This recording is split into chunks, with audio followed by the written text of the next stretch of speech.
Hello and welcome to Heart of the Matter. My name is Dikwa Ayo Adeosi. And my name is Abisoye. And today we have a really, really special guest. She has an amazing story and she's going to be talking to us about something that I think for the most part we shy away from in Nigeria, which is special needs individuals. Mm-hmm. Hello, Mrs. Ekene Ezeji. Yes. Said it right? Yeah, perfect. Yes.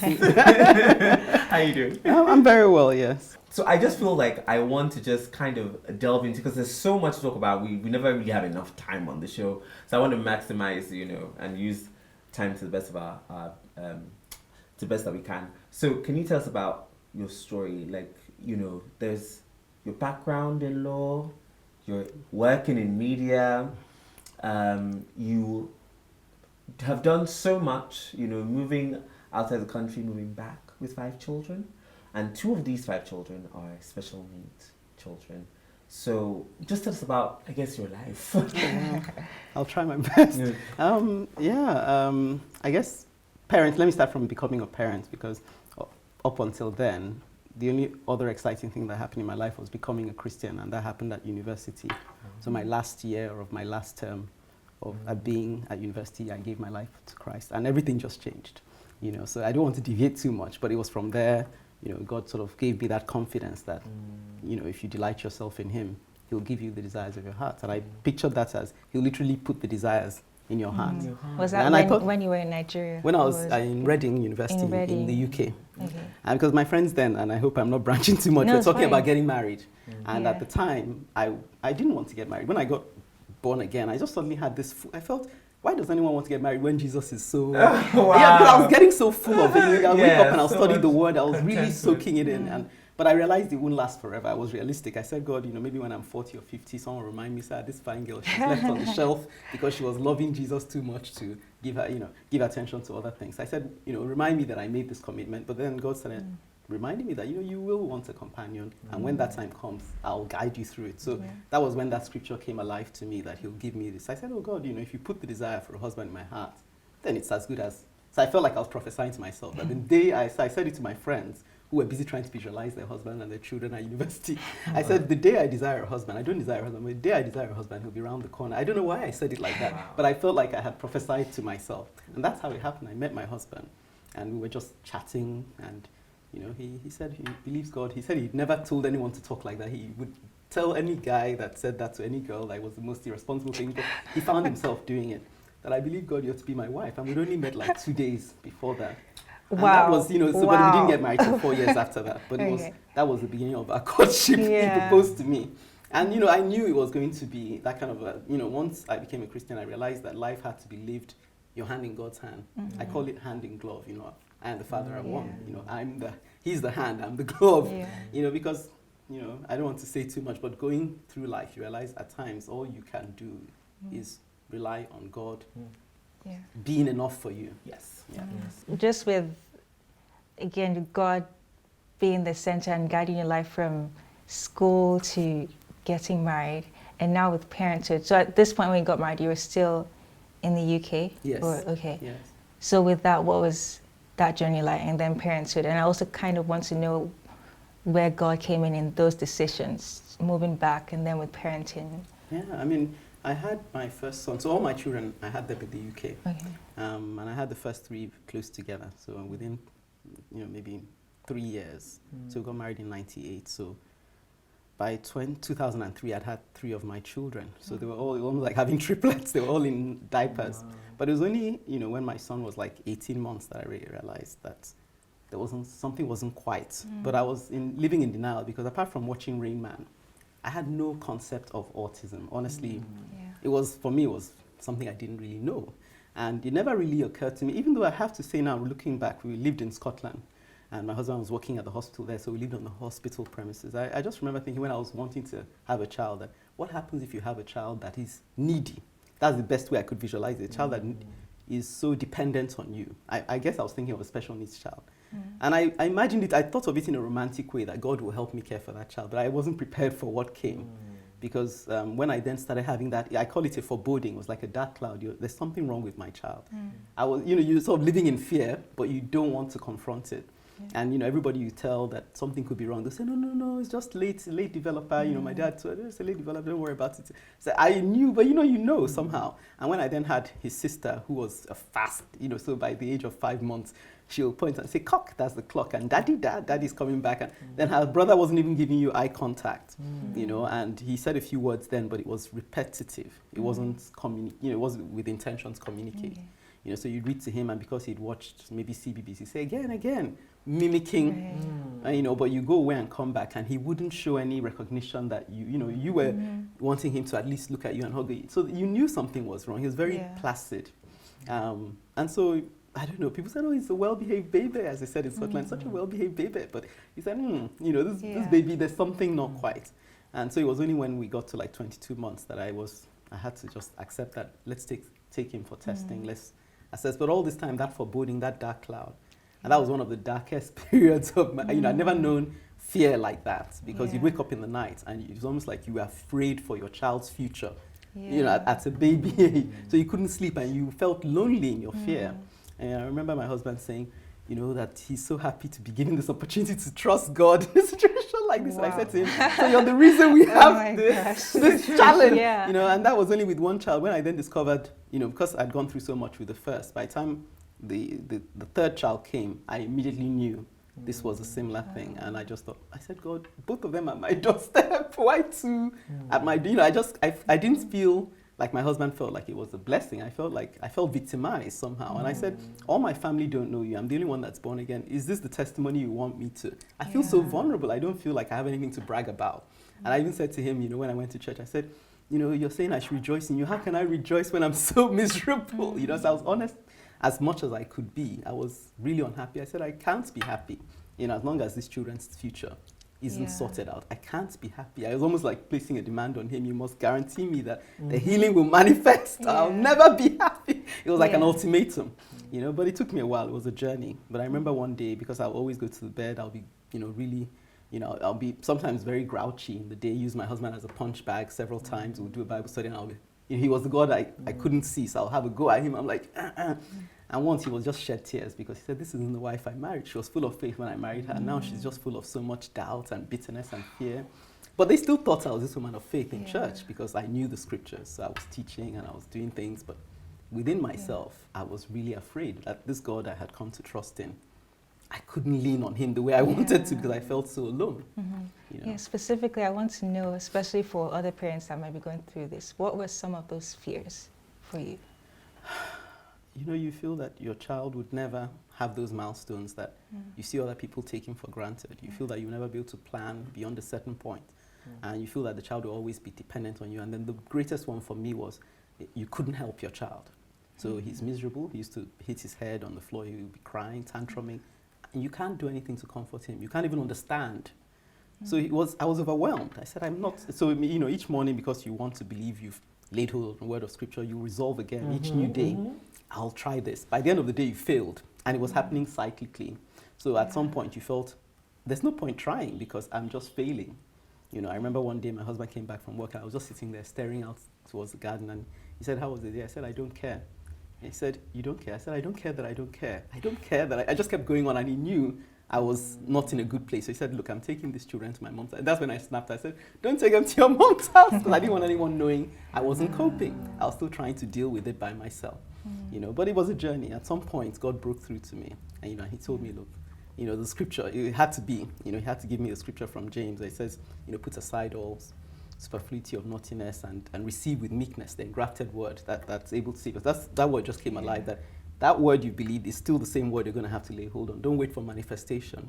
Just believe that I'm here for you and it is well. You don't need to wait for anything. Do you believe in me? That was like a challenge to me. So I knew that my confidence had to still come back to who I saw God to be in my life. So I have 2 questions. Please go ahead. I missed many questions. First of them is there from obviously now your wealth of understanding of autism, is there a genetic component or anything like that that causes a child to be autistic between the parents? I don't think there is, because there's not much knowledge there. Yeah. I think, I'm guessing now, because no one has any, absolutes on the autism thing. But one of the things I suspected, and my husband is a doctor, he didn't necessarily endorse it, but he allowed me to go with it, was that some children have some vulnerability at the point of birth. And, the vaccine, that's my own, and I'm trying not to confuse any parents here because I'm not an expert by any means. If you expose certain children who are vulnerable, maybe because it could be maybe the time of my birth, I also had preeclampsia, high blood pressure or whatever. The children may have been vulnerable in some way. Not all children are vulnerable, and then introduced the vaccine, it may just heighten the vulnerability. So when I noticed that I had high blood pressure again with my last child, I sort of said to my husband, look, I don't know, I'm not trying to assert any knowledge here, but I would not forgive myself if she turned out to be autistic because I gave her the triple vaccine.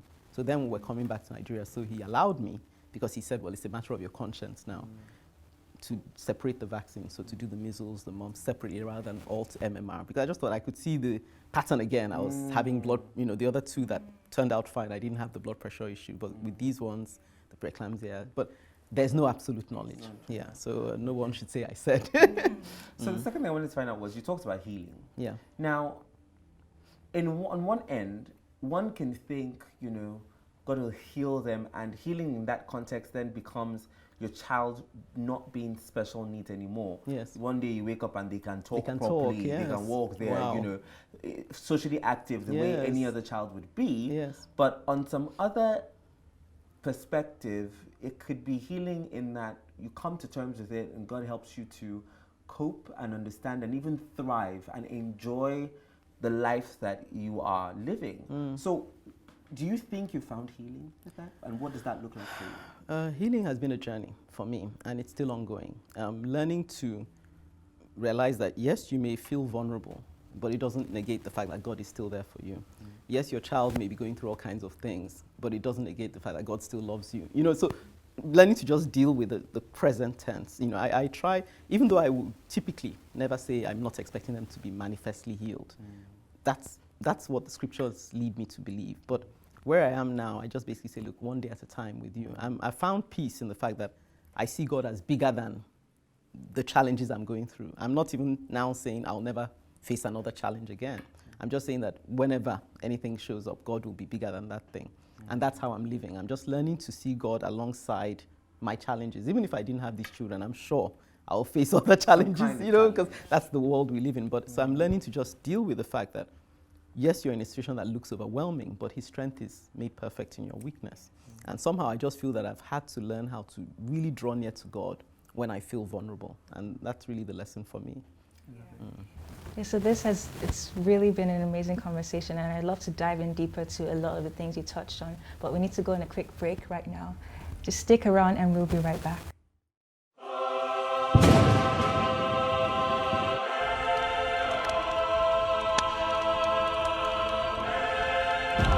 Child, when you are weary, hold my hand.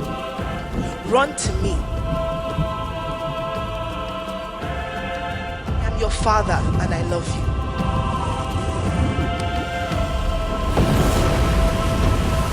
It is your time of manifestation.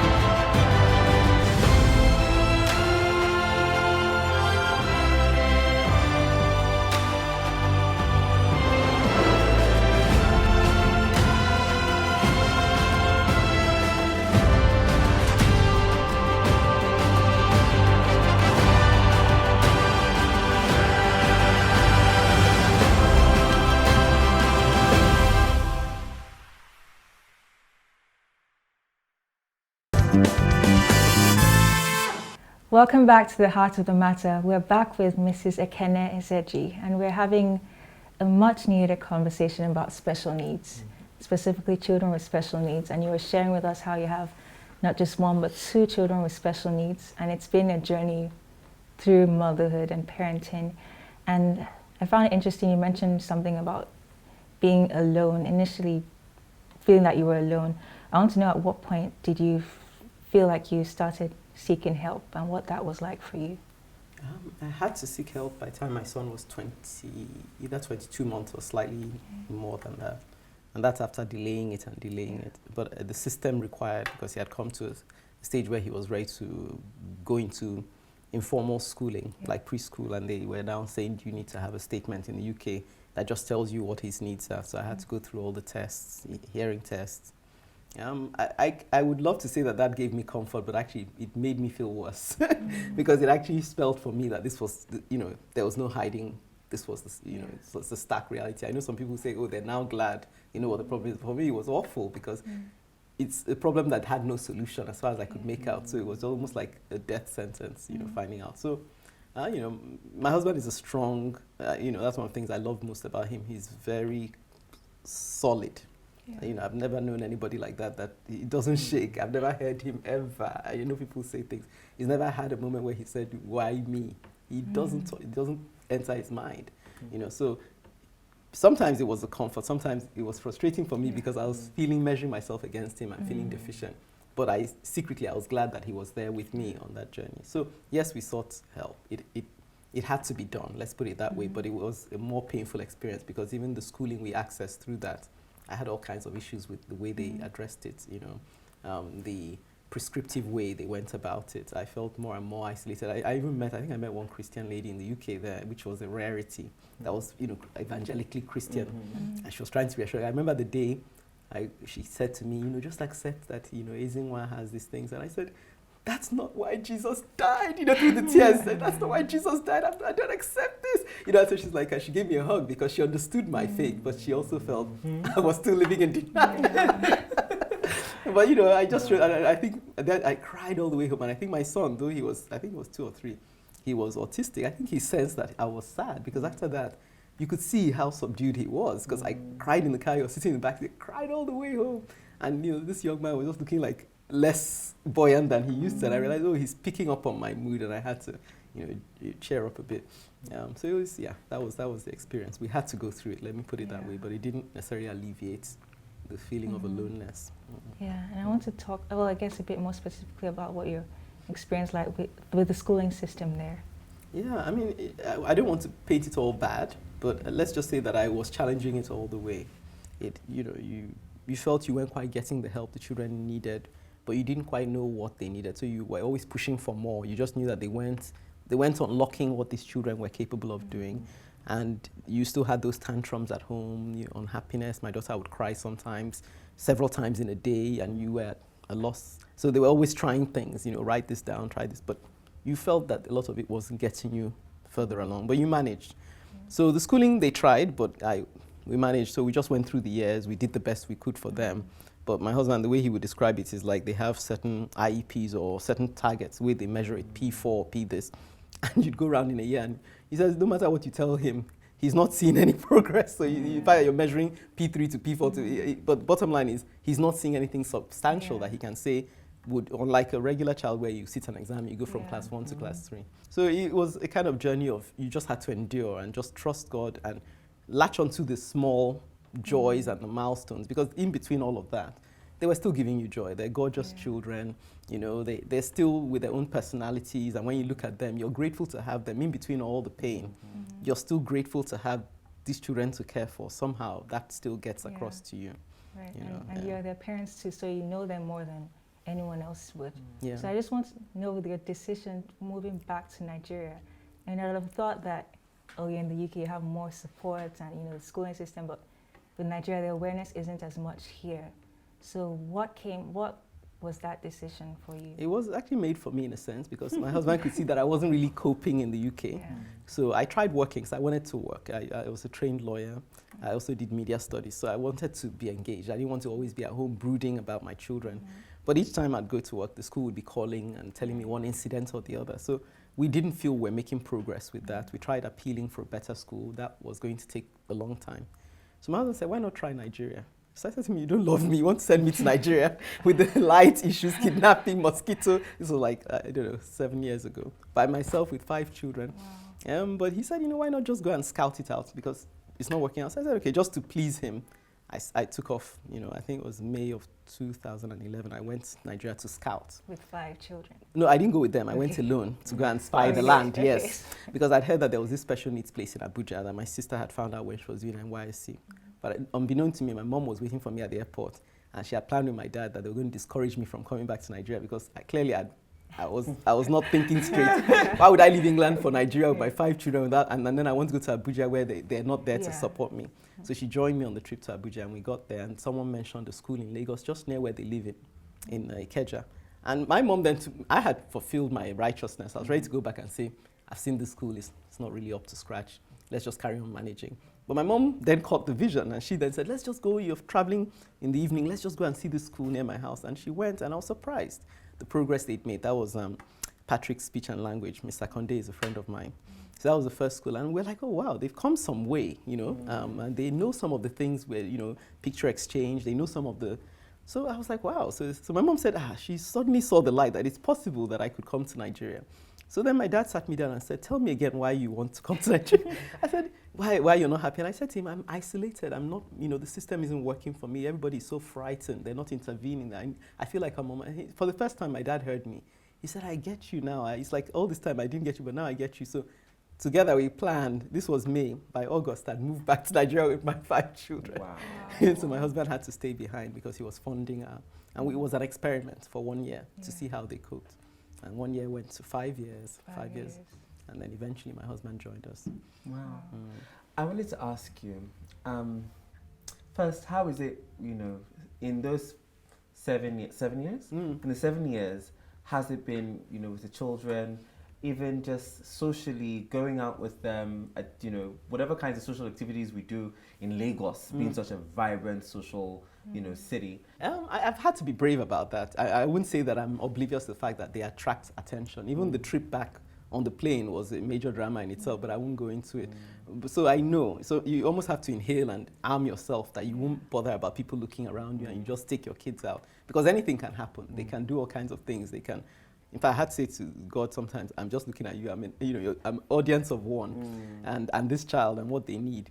So, but I just made up my mind that I would do my best because their dad wasn't around to give them as normal a life as possible. So after church, we'd go. If there was a play place, I'd take them there. I usually had a nanny with me. In a way, there were pluses because I didn't have a nanny in the UK, so I was everything to them. And I remember calling my husband once and saying, I'm just about to go and have a nap on a Sunday afternoon. And I could only do that because I had someone else who could. And it felt like heaven, to actually, your kids are playing downstairs and you're upstairs and you can actually switch off in the middle of the day. It's not nighttime. And have an hour's nap and not feel like, you were carrying the world on your shoulders. So these were some of the benefits of being. And then obviously my parents went far away. So we'd usually go and visit them, and just letting the children run around in their grandparents' house was another relief. So you had some other people who were responsible for them, and it wasn't always on you. Right. So it's remarkable actually that support system that people take for granted in Nigeria. It makes they have their aunties, they had their cousins, and I didn't do as much. I'm doing more now. Let other people care for them. Right. Yeah. What you just touched on, being able to have a nap in the middle of the day, makes me now think about the rest of the family. Yeah. So you have 2 members of this, close-knit family that are special needs, and everybody else in the family. How did everybody else fare? Because sometimes when you have to focus so much attention on one person, it can take away from the others. And just even your own social life, some things that you've wanted to do, your husband and and your other children. So how does that work? Well, I have to say, I really must thank them. Now you're saying it, I really must thank them, because if they felt neglected, they never let me know. I think they came to terms with the fact that these 2 had those needs. And so maybe they want to have a party, and I say, well, I don't really want a house crowded with people because everyone may feel awkward. And we plan it around, maybe do something smaller. So they wouldn't necessarily have a crowd of children in the house because I don't want the children. So these are things they came to understand, and none of them made me feel like they felt neglected. And I don't know, they've been, now you're saying it, I really have to go and say thank you, because I've never felt that I had to compensate. Everybody has just, taking it as part and parcel of life. And if anything, they were like me. They were appreciative of the fact that, now we're here. There's certain things we can do that we couldn't do because we're in an environment where more people are coming alongside. You know, so one of the things we do as a family is we go on family holidays, the whole entourage of cousins, and you know, there you have everybody somehow. My dad particularly likes to come alongside my son, and that's meant to, you know, it just gives everybody that sense that there's a bigger family unit taking charge. So, no, now you mention it, no, I don't think the children felt, and I didn't feel like I had to compensate because they didn't make me feel like I had to. We all just took it as part. Everybody just, we're all in it together. Yeah. But clearly it must have affected the way we lived our lives. But I'm not a very social person anyway. So in a way, they gave me a good excuse because I'm not really a party kind of person. So I like being with them. I like going for walks with my son.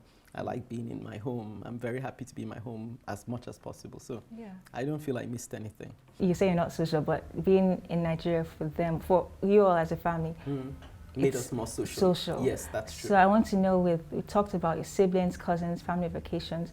Do you have any advice or pointers from your experience and what, I know all these kids are different, but like what to do and what not to do and what you've learned? Yes, definitely take support. You know, don't be like me, because just having someone with you physically, there's a sense of comfort it brings. You know, I had to find it out later. You know, had a trip on the airplane and my daughter threw, or was it my son, or both through a tan, you know, something strange. And I wanted the ground to open up and swallow me right there. But my husband quickly reached out to the air hostess and said, oh, my children have, and I didn't want them to, of course it's obvious by then, but the way the air hostess responded, you know, oh, no, she took charge, she did everything, and she said, oh, she has a cousin that's like this, and so people can't help you until you tell them. So trying to soldier through it is not the best. And I've seen people, family, strangers, it really melts my heart, the way they step in and try and help any way they can. You're a human being, just let them know, you know, oh, this child has special needs, you know, and you'll be surprised the kind of support you get. So I would advise, take them out. Just find a way of going out and not keeping yourself private and getting a sort of disproportionate view of your own challenges. Well, we kind of have to round up now, but one last thing I'm going to have you do is just in one word, I know this is going to be very difficult, in one word, could you kind of summarize each child's personality or who you think As in, they are? even the children without special needs? Yes, all of them. Okay, so my first son, I calm. He's like, I'm going to use more words. He's like deep waters. He's very serene. So that's Ezinwa. Chidinma, she's very mature in a way, very mature. Yeah, she's more than I was when I was her age. I'm really impressed with her actually. And then Chinyere, I call her sunshine, you know, because her whole face is like a light bulb when she smiles. Yeah. And she was one of the only babies that used to smile at me all the time when the others were throwing a tantrum. And then who else? Ebere. Ebere is like Ebere is unique in the sense that she's very deep and sensitive, and she's a bit like I was when I was her age, and she's very intelligent. She's a very bright girl. Then Ebube. Ebube is very gutsy and ebullient. She's done it, and then she realizes, okay, she's overcharged. But she's just herself, you know. She's just who she is, and you can't take anything away from her. Yeah.